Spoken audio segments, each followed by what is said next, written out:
Hello, welcome everybody. We're so excited today to be live with Chauncey Pham here with eXp, and I'm Chris Bear, Vice President of Growth for the U.S.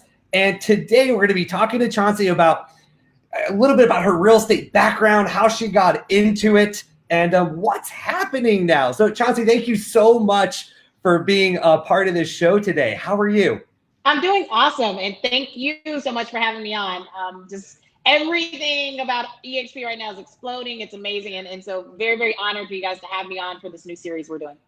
Well, and everything I see about you is exploding. So thank you for taking time to be here on the show. I know you're extremely busy with your businesses and just all the success that you're having. And man, I'm just excited that someone today is going to hear something that's going to be said from you that's going to motivate them and change a mindset that's going to help them reach a new level. So thank you so Yes. much. So let's talk a little bit now. I'd like to start by asking you, how did you get into real estate?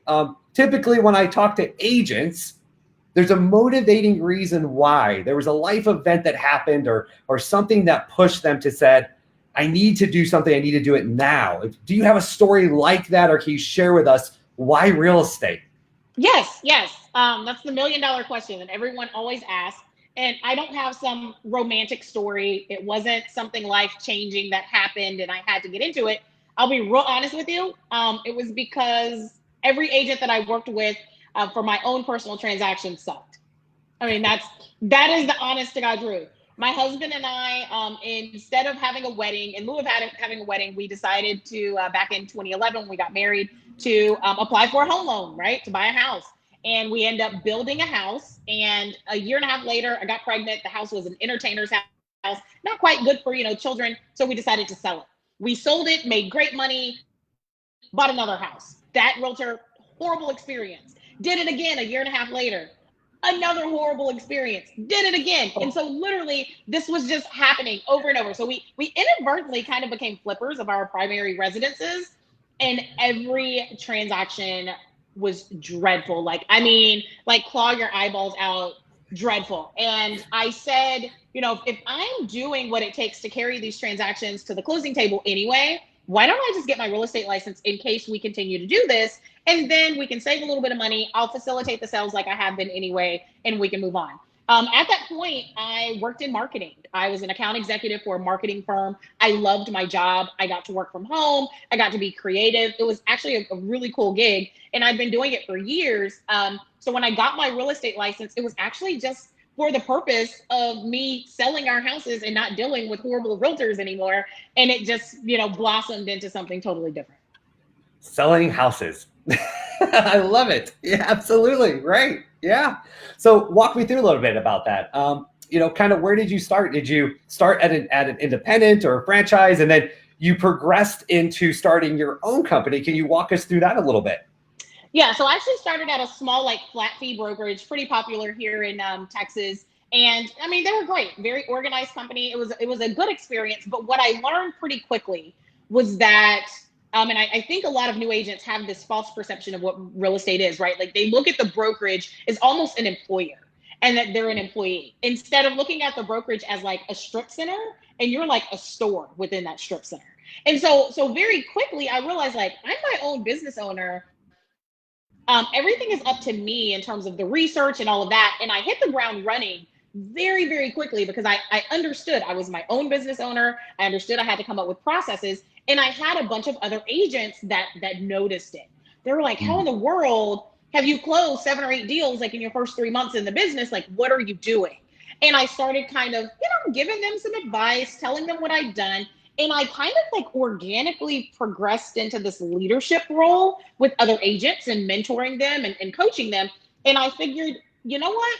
If the other brokerages aren't doing what I feel like they need to do, I'm going to start my own. So here in Texas, there's a way to start a brokerage without actually being a broker. It's called a business entity broker's license. And so I got a license for my company to be a broker and end up with a little boutique brokerage after only being in the business for about a year and a half.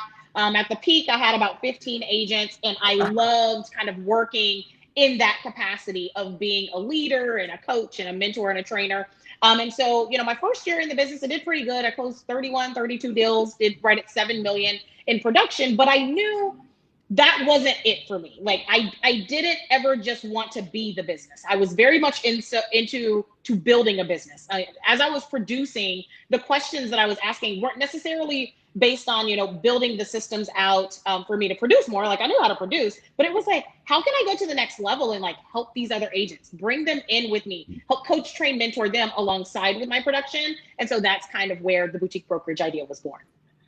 I love that. So with the passion to help others, what drives that? Typically in an industry where agents are worried about, the next person taking their market share, what's the driving factor with that reasoning to help people be successful as yourself? It's enough out here for all of us to eat. And ultimately, as an industry, I don't feel like there are enough of us that are out there to collaborate and help bring others in with us. And I think for me, anything that I do, I want the perception of it to be good. And for me, it was very important for the perception of what a realtor is and the perception of real estate to matter more than me being afraid of competition. I always come from a place of abundance and not scarcity. And I knew that in doing so, that my business would flourish, and it did. So for me, the driving factor is really kind of changing the perception of the business and helping new agents do things and have access to things that I didn't have when I first started. So let's talk about that a little bit. You said to help agents have access and things that you didn't have when you first started. And I can relate with that completely. Chauncey, when I first started, it was an independent. They hung my license, took 50% of my money and said, good luck. Pretty much. And that's why we see such a high failure rate for new agents. We know 86% of new agents don't make it. And Right. It's people like you, though, that are coming out with a passion and a drive to change that statistic. And I love it. So things that were missing. So obviously you made a big change, being successful, having your own independent brokerage. I mean, life is great. But what was missing that made you sit down and think, this is an opportunity that I need to take advantage of, or this is where I need to be? A couple of different things. So great question there. I would say number one, the opportunity for growth outside of my area. So I think a lot of us we're kind of stuck in thinking of growth in the capacity of kind of where we are. And I always looked at my business as something that would be nationwide. Once I kind of grew this social media footprint and my YouTube channel and all of these things, agents were coming at me from all across the country. So I knew it could be bigger, right? I wasn't just exposed to the agents that were in my area. I had agents in California and New York and Arizona that were messaging me saying, I love what you're doing. I love the value you're putting out there, but I'm not in Texas. I wish I were in Texas so that I could take advantage of it. So that was my first light bulb moment, is like, how can I actually tap into these agents in other areas and help them? So that was one thing that was missing, is I couldn't do it on my own being a boutique, because like there was no way on God's green earth that I could get a license in every state and get access to MLSs in every state and expand to all of these areas to have access to all of these agents. So that was one major factor. Another is being an independent brokerage. I'm going to say something a lot of indie brokerages won't say, but they ain't making any money. Okay. Something that I know being an independent brokerage means is that, number one, it's very difficult to attract talent. You are typically able to attract agents, but attracting talent and agents that are actually selling and producing, it's very difficult to do if you don't have the resources and funds behind you. And most independents are one-man shops. They may have a small staff, but it's very, very difficult to compete in that space. And so I found myself running myself ragged, trying to train agents, coach and mentor agents, do compliance, deal with complaints, deal with all of these things, approving CDAs and it was just so much. And I couldn't focus on what I really, really wanted to focus on, which was the coaching, the training, and the mentoring. And so I was seeking some sort of, external entity that I could go to take care of all the like back end admin stuff. And like all the stuff is not fun. And so that was like another thing that was really, really big for me and eye-opening, was the fact that I could kind of push that off on eXp, and then I could focus on what I was really good at, which was the coaching and mentoring and collaborating and pulling these agents up with me. So I would say those were two big ones. And then the last one I would say is, because I did start out at a small flat fee brokerage, everything that I learned was on my own accord. I did well with it, but I hit a ceiling at what I could achieve, right? Like, I only know so much.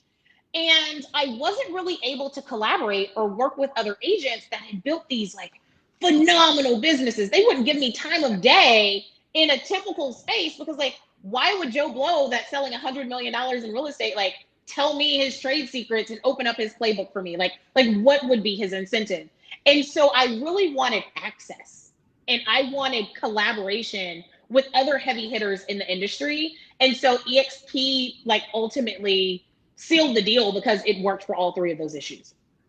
Wow, that is an amazing story there. And Chauncey, I love your energy. I love your passion of wanting to help people. And I just love that you're here part of eXp. And I want to say that. Thank you for being here and for choosing us and to partner with us. So I want to talk about your business now. So now you're at eXp. How does that look now? And what are you projecting that your business is going to look like a year from now or 2 years from now?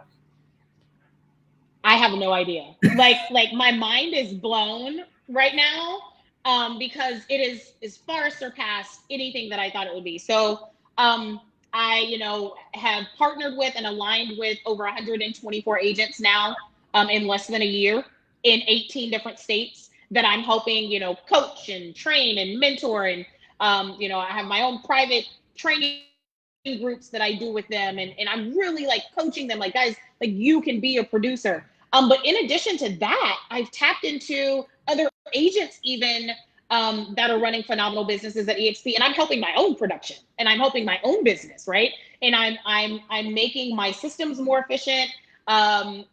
Everything has just gotten better. I can't name one thing, and I'm not just like blowing smoke, because like I'm here at eXp. Like, it is mind-boggling to me that it took me so long to make the decision, and that I was so shut off from the opportunity. Because now that I'm here, everything from being far-reaching and now touching agents in 18 different states, and all of these different lives that I'm affecting, to the fact that my production has increased, to the fact that now I've tapped into some other people in the business that are really good with investing, and now I've opened up the investing wing of my company. Like, it's just so many different things that, once you get access to a group of people that truly want to collaborate with you and that have value that they can bring to your business, like, how it can change not only your business but your life.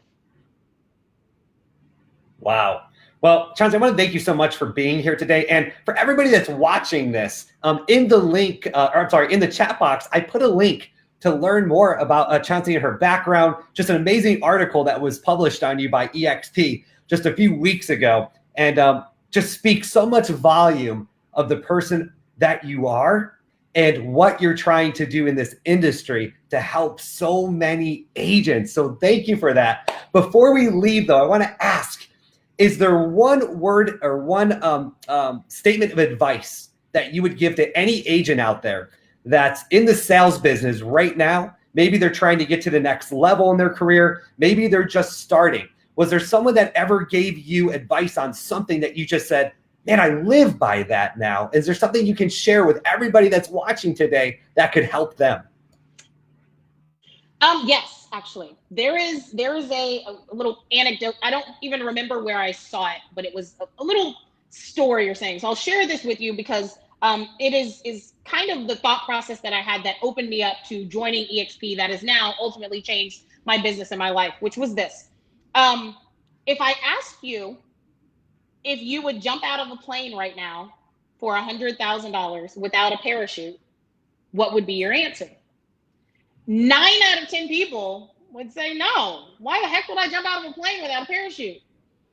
But what if you said no, and then I told you that plane was already parked on the ground? Okay.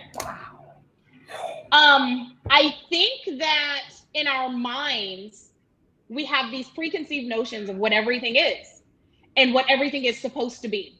And we come up with our answers and our conclusions based on those preconceived notions. And if I didn't have the mindset that I need to ask the right questions first before I spit out my answer that I think is right, sometimes we're missing out on opportunities that are great simply because of our own limiting beliefs and mindset. And so I would just leave everyone with that. Open your mind, make sure that it is open to different systems, processes, companies, businesses, whatever it is.